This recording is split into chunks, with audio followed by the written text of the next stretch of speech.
Today, I'm going to be flooding my entire world in Pokemon Pokopia. Over the years, we've seen that Pokemon can survive a lot, from heartbreak, loss, disaster, and they're still left standing. In fact, Pokopia's entire philosophy is centered on the idea of resilience after all. But what exactly would happen if we pushed it to the limits by flooding the entire world that I just spent 30 hours rebuilding and have grown a great attachment to? Where will the Pokemon go, and what will they do? What will happen to their habitats? Will Ho-Oh and Lugia look down on us in shame? And will I absolutely destroy my world by doing this? These are some of the questions that I'm hoping to answer today. After all, we've survived so much already, so what's a little flood? Surely we'll be fine, right?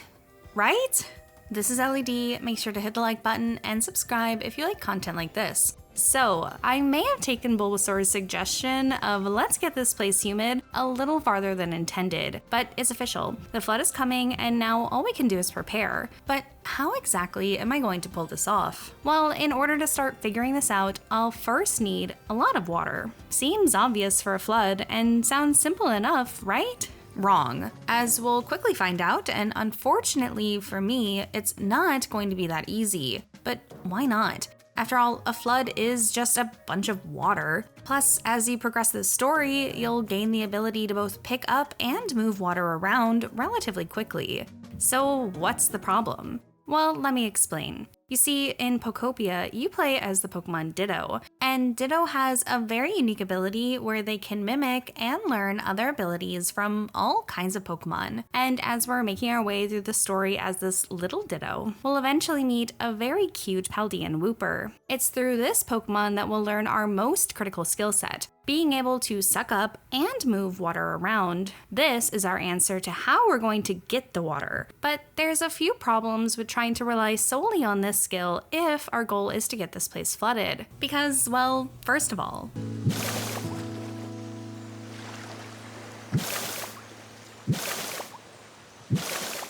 as you can see, just spitting out water over and over again is not going to get the job done. It would be great if this would do the trick, and it would have saved me hours of work. But by using only this, the water will never get higher than what's essentially a puddle for myself and everyone else here, no matter how long we do this for. This is not exactly the colossal flood that we're looking for here. We'll need to figure out a way of getting the water deeper than chin length, which we'll need to get a little bit creative in order to accomplish this. I think that it's time to do a little experiment, completely flooding my home. And yes, this is my actual home and world in Pokopia. I didn't start a new save file just for this challenge, simply because I didn't want to spend another 30 plus hours getting all the skills that I needed again in a new world. This decision might backfire on me, and there's definite potential for things to go terribly, terribly wrong. Now, my home in Pokopia is just a basic starter home next to the Pokemon Center, but overall, this should be the perfect place to test before we majorly start flooding the place. And it's for reasons that you might not expect. Because I need to test something that I'm genuinely scared about going into this challenge. I'm worried that I'm going to unintentionally end up softlocking myself by doing this. You see, softlocks are essentially glitches that will in some way or another keep the player from progressing, and they're stuck. Sometimes forever. There have been all kinds of interesting examples of softlocks, like keeping Silksong's Hornet in prison for perpetuity, to making sure that Link never starts their journey in Zelda Wind Waker. And as far as I know, there haven't been any major softlocks found in Pokopia, at least not yet. And I'm afraid that I might unintentionally find one of the first through this challenge. There's a real possibility that by doing this, it might force me into a softlock. You see, anytime that you boot up Pokopia, you start off inside of your home, and you walk outside to begin playing. But if the place is absolutely flooded when I walk outside, and I can't swim, will I basically softlock myself into my sunken home for the rest of eternity? Well, I guess there's only one way to find out. So I start off by blocking out a 9x8 area with volcanic ash to completely surround my home. I also decide to build it up 3 blocks high in order to ensure that it completely covers me and my home to get everything properly flooded. While I'm doing this, I get a visit from Hoppip, and for some reason they decide on their own accord to hop on down exactly where I'll be flooding. This was not a part of the plan. Well, I guess it's bound to happen sooner or later, so I just decide to go grab some water from a nearby waterfall and I bring it to our testing area, and I start to flood my home. While doing this, I accidentally fall in, I struggle to get out with my current skill set, and I also have my eye on Hoppip, and they mysteriously transport themselves out of the enclosure. I have no clue how they even did this, and I'm not sure what this will mean for me later, but for now, I just continue to fill it up. This is when I realize something very, very important. The water physics in Pokopia are so annoying, and I'm not alone in feeling this way. I decided to look around online to see what other people had to say about this, and there have been countless posts about this specific issue in the game. Basically, anytime that you spit out water, it'll come out in this kind of upside down T shape, and unfortunately, the water doesn't spread out like you'd expect it to. So it's really easy to be filling in an area, and when you think that you're finished, you're actually left with these kind of awkward holes near the center where the water just can't spread, and then you also can't reach to fill them either. So in this first experiment, I'm left with these strange gaps all over, and I'm forced to try to build out some sort of structure to try to reach it and fill them, and that messes with the water physics even more. But I guess the silver lining is that I found out about this issue early, so I can figure out now how to address it before I do this on a much larger scale. Well, for now, there's a few other things that I learned. I realized that it's actually possible for me to stand on top of the Pokemon Center. I don't know why this in particular surprised me, but doing this feels forbidden somehow. And speaking of the Pokemon Center, one of the biggest findings that I had is that I learned I can't place water on the flooring directly surrounding the Pokemon Center. This is really interesting, as it may mean that the Pokemon Center is possibly the only safe space left after the flood, but we'll just have to see, as I'm not sure how it will handle the amount of water that I plan to use. And lastly, the thing that I'm most worried about landing me into a softlock is what happens when I leave my home that's completely flooded. Well, when I tried this, I got the cutscene and I respawned to the closest block, which is kind of what I was expecting. But I'm not sure what will happen once everything is covered. So unfortunately for me, a possible softlock is still in play. God, I hope I don't get softlocked. I really like this game. Okay, so with our newfound knowledge, here's the rule set that I've decided for this flooding. I want the water deep enough to completely submerge everything in my world. So that means being high enough to completely engulf even the highest of mountainous terrain. Not only that, I also want the waters high enough to even cover the flight lines of the legendary birds Ho-Oh and Lugia. I feel like it'd be a bit of a missed opportunity to not do this, since I'm just really curious to see exactly how the Pokemon will fare during this flood. So with those in mind, let's start gathering materials to get this place flooded. So first, I'll need a lot of glass, because I plan to make a lot of glass panes. My idea is that there would be some spaces where I could send down the water and that I could build it high enough to make sure that everything would be covered. Plus, I figured this would look really cool if I used the glass, since I liked the idea that there would be minimal shadows cast down on my world, just for visual sake. I get Magmar to start making lots of glass from sand that I had previously gathered, and on the other side, I get Torchic to make iron ingots from the iron ore that I had. But once I returned with some materials, grabbed some of the glass and iron ore that they had made while I was gone, I decided to do just a little test with the glass panels, and this is when I run into my next problem. I found out that glass panes can't be placed horizontally, which is an issue, since I plan to make what is essentially a glass floor in the sky. So as of right now, there is no glass item in the entire game that can be placed flat horizontally. I couldn't believe this. I had seen some really cute greenhouse builds floating around online where the ceiling had clear elements, so I just assumed. I was kind of married to the idea of my sky not going completely dark due to whatever structure I was going to have to end up building. So this really threw me for a bit of a loop. I tried all kinds of things to see if there was any clever way of getting around this. After all, I've seen some insane things that are able to be accomplished in this game.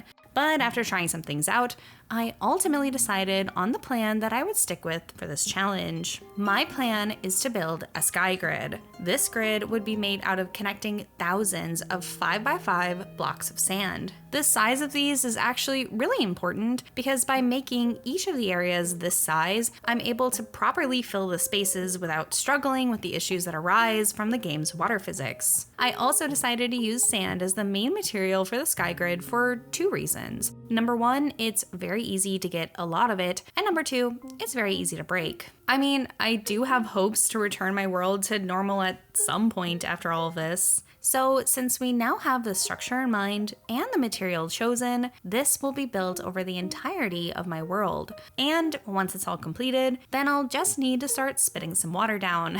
I wish there was like a nicer way of saying that. I'll just need to start putting some water down. Maybe that's better, I don't know.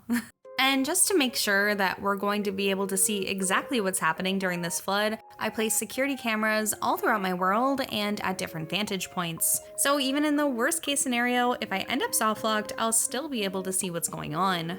I then make a staircase up to the point where I'd like to start building a sky grid. I thought about using an elevator for this, but I learned that you can't ride an elevator with water in your mouth.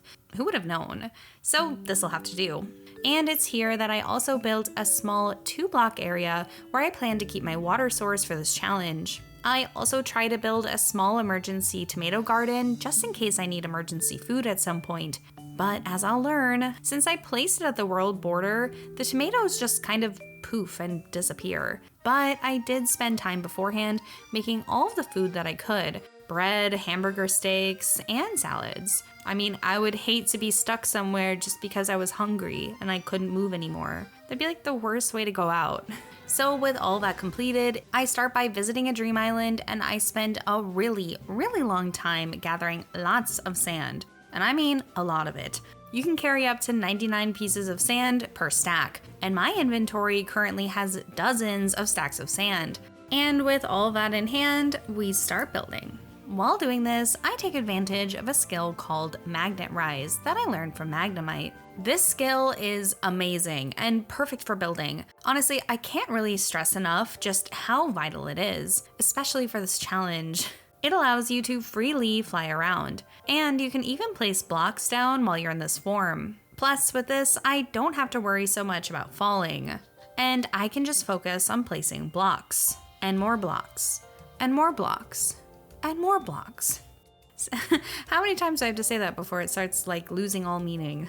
I'm starting construction of this absolute behemoth in the northeast of my world, and I'll start to slowly fan out from here. I make sure that the grid is built up right against the world border. I mean, I want every single piece of land possible to be flooded after all. So I start building out the grid towards the south of my world in a thin straight line, and this alone takes over an hour of placement.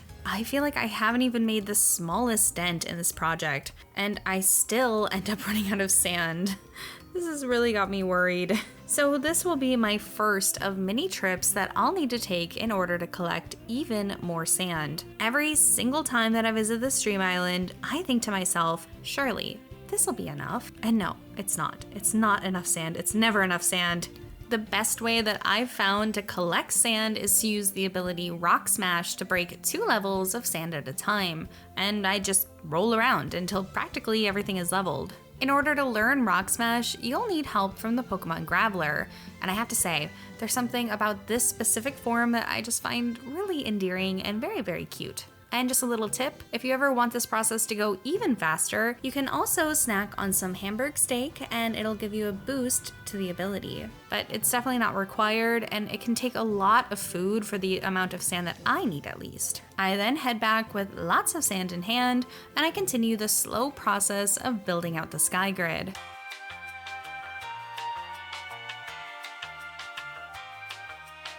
But as I'm working, I get my first visit from the legendary bird Ho-Oh since I started construction. And they're heading straight towards it. They almost look mad, as if they know what I'm about to do.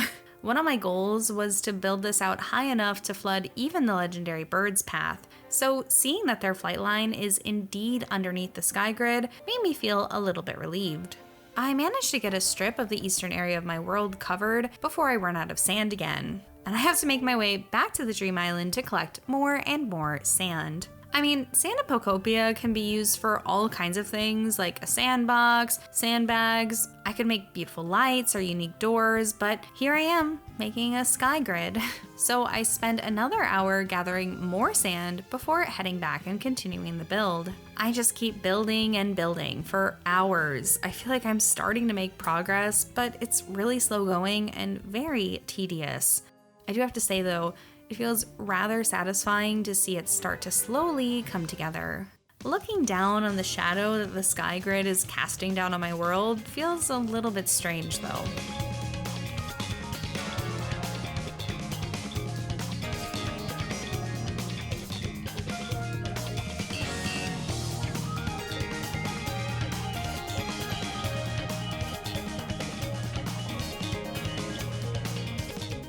As I'm building, I do get hungry from being in this form, so periodically I have to go into my human form to eat before returning to building. Or at least I thought that I needed to do this. As it turns out, I can actually eat while in Magnet Rise, which I had no idea about, and it took me literally hours to figure this out, which is a shame because it looks so cute. And at one point, I get a little visit from Scyther, which I really wasn't expecting, and it just made me laugh to think that my Pokemon may start to try to come up and be here with me. I guess they weren't impressed and they head right back down. But thanks for the visit anyway. I've been up here alone for way too long. Well, as of right now, guess what? If your guess was I again ran out of sand, then you would be correct, because yes, I did run out of sand, and I head back to the Dream Island to collect more. So I practically demolish the entire beach, and then I head back to continue building. Did I mention building? That I'm building? Because yeah, there's a lot of building. And these are some of the things that I learned during this process to help it go faster. When I started, I used to place blocks individually, which, I'm not even gonna lie, kinda hurt my finger after a while. But I learned that if you just hold A and you keep going, it'll just keep placing. But you have to keep moving or else it'll start building upwards, which I don't want. So I ended up playing basically a rhythm game, which makes it a lot faster and easier on my fingers. So after collecting and plopping down thousands of blocks of sand, I finally completed the Skygrid in all of its glory. After some calculation, it took around 16,700 blocks of sand to build this over 10 hours of work. I think it goes without saying that that's a lot of blocks. In fact, there are so many blocks that even if you have the maximum amount of storage unlocked, your entire inventory and every single slot here would need to be stacks of 99 pieces of sand, and it still wouldn't be quite enough. I mean, it's just so much sand. And fun fact, in case you were ever curious, it takes around 2 minutes to get from one end of the world to the other if you're on a flat surface. All I had to do was build a gigantic Skygrid that covered my entire world in order to find this out. And thank God I did, right? I kind of want to see how the Pokemon are going to react up here, so I decided to bring a few of them up to the Skygrid. They really acted like nothing was out of the ordinary, and eventually they all started to make their way to the staircase so that they could head back home, which I don't blame them. It's not particularly homey up here. Alright, it's finally time for the water. My plan now is to start in the northeast corner of my world and to start to slowly fan out from there. I had water in my mouth and I fell off of the Skygrid at the world border, and I ended up behind a mountain. One interesting thing about the world border in Pokopia is that when you get too close, the game forces you away from the border. When this happens, I'm not controlling my character at all. It just naturally pushes me away. So when I fell behind this mountain at the world border with water in my mouth, the game tried pushing me away, but since I had nowhere to go, it just kept pushing me against the mountain. This went on for a few seconds before I'm respawned at the Pokemon Center. with the water still in my mouth surprisingly. I'm really starting to think that even once the entire world is flooded, the Pokemon Center may be the only safe place left. But we'll just have to see once we end up flooding that area. I start to fill in area by area, and since I had built the sky grid right up against the world border, I learned that the water can actually travel out of bounds, which I personally wasn't expecting. So if you're really interested in getting everything in your world looking green again, using this method is the closest that you'll probably ever get. Even though I'm only just beginning the flood, I'm starting to see a glimpse into how my world will start to look, especially seeing this wall of water start to form. And as I continue to flood this particular area, I notice something, that the water is clipping the gate. You can see the water flowing behind the open door, behind this white void. I don't think that's supposed to be happening. I guess if you've ever wanted some added texture to this area, then this is one way to accomplish that. The Pokemon down below don't seem to care much about any of this. In fact, the water is slowly starting to accumulate around them, and they're just going about their days as normal. Lapras and Venonat are talking and running around, and they just seem to be having a great time. And at one point, I actually see Lapras climbing up one of the waterfalls that I had made, and it's just very endearing and cute, like they're enjoying it. But it's just beginning, so we'll have to see how they feel once things get a little bit more out of hand. In fact, the water has already made its way farther south than I was expecting, and it ends up near the gate in the east where Gulpin and Jolbar live. As I'm continuing, the flooding is taking over the northernmost area of the world first. I cover gates, habitats, a security camera, and I watch as the Pokemon react to what's happening. I also get this weird glitch from time to time where the water will just randomly disappear from my mouth. I typically have to actually swallow the water to get rid of it, but there will be some instances where it will just kind of poof away for no rhyme or reason if I'm carrying it for long enough. I really don't know what's causing this, but whenever it does happen, or if I just need water again, I'll just go collect water from the original source that I had made at the beginning of this challenge. I also made it a bit of a habit to leave a source of water in a corner of some certain areas that I still need to fill in. So I'm filling these in with water and more water and more water, and it's just taking forever. It feels like that scene in Holes where he's yelling, "I'm tired of this, Grandpa," because it's just never ending. And I don't even get peaches at the end of this. I guess I have to eat another salad or some bread or a Hamburg steak. I've never had a Hamburg steak before. Are they good? I don't really understand them. They kind of just look like meatloaf to me. Anyway, after around 6 hours of flooding, I get quite the shock when I get a notification that the environmental level has increased. The environmental level has increased? What do you mean? I'm literally actively flooding the place. Because, okay, the environment level in Pokopia is an indicator of how nice the world is and how happy the Pokemon are here. So I honestly couldn't believe that this was happening, considering what was going on around here. So I go from level 6 to level 7. It's about now that I decide to go check on Bulbasaur to see just how happy they are about the flooding and, of course, the overall humidity. So what do you think? Is it humid enough yet? The flood is literally looming behind us. Bulbasaur seems at peace with all of this. I think they're happy. So I think that means that we should continue.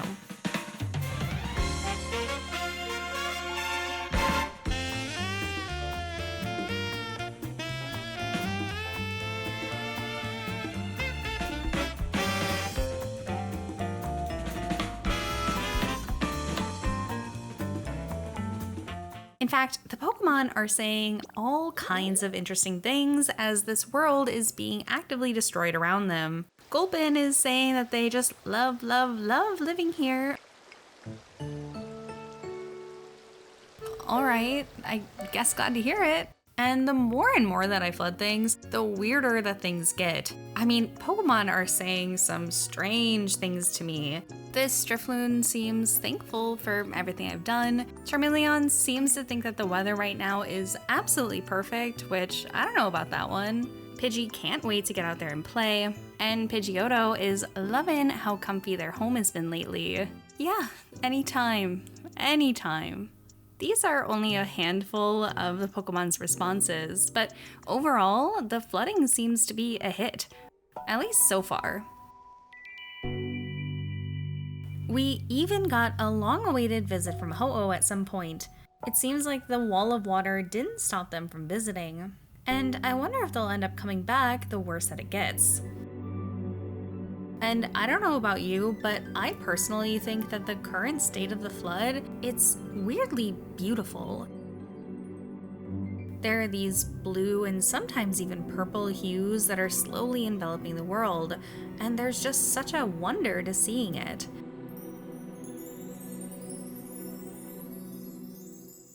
I really have no idea what the ultimate fate is of my world, but as of right now, I'm kind of just enjoying the view.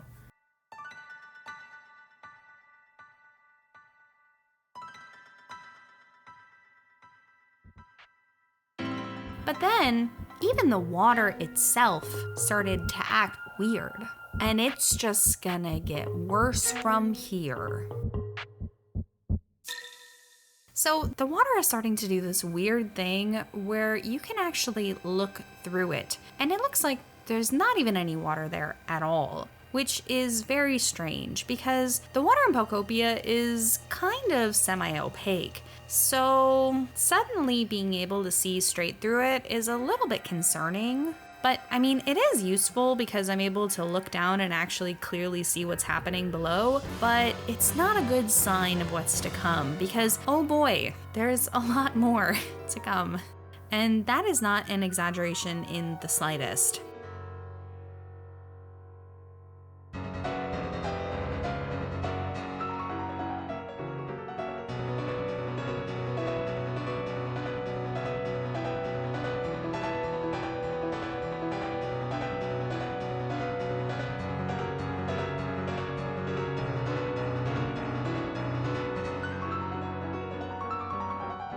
The water is just wholly glitching.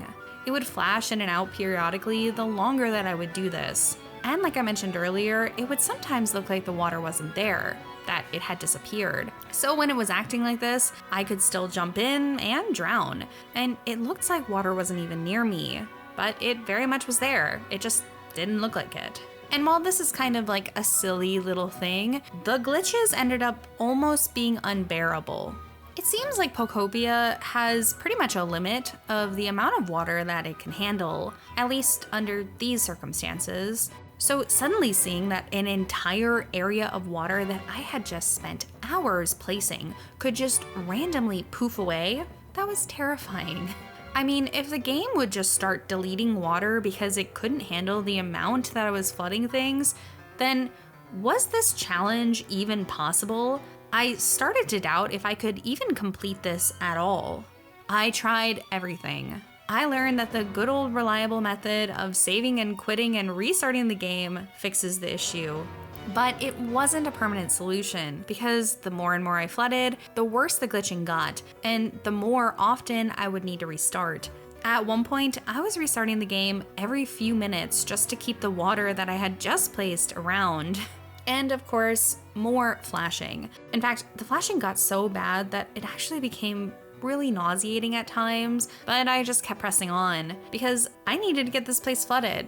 And after hours of this, just constant flooding over and over and over again, I finally flooded the entirety of my world in Pokopia. And it took 52 hours in total. Yep, here we are, still standing. And we've managed to avoid a softlock, thank God. Also of note, once everything was flooded, I never got a visit from the legendary birds again. I'm assuming that the game just has no way of spawning them in with the world like this. But honestly, that's okay, because some of the Pokemon absolutely loved the flooding. In fact, some Pokemon even ended up moving in because of it, which I personally couldn't believe. And after all of this, so many of the Pokemon continue to gather here at the now very crowded Pokemon Center, which makes sense because it truly was the only safe space left from the flood. And there's something about seeing them here that's strangely inspiring because Pokemon can really survive anything, it seems. And really, I think that you can too. There are times where it feels like absolutely everything is going wrong, but I hope if there's one thing that you take away from this video, it's that you can make it through too, no matter what it is. Or at least that's what I tell myself to justify doing this in the first place. Thanks so much for watching, friends, and I'll see you on the next one. Bye!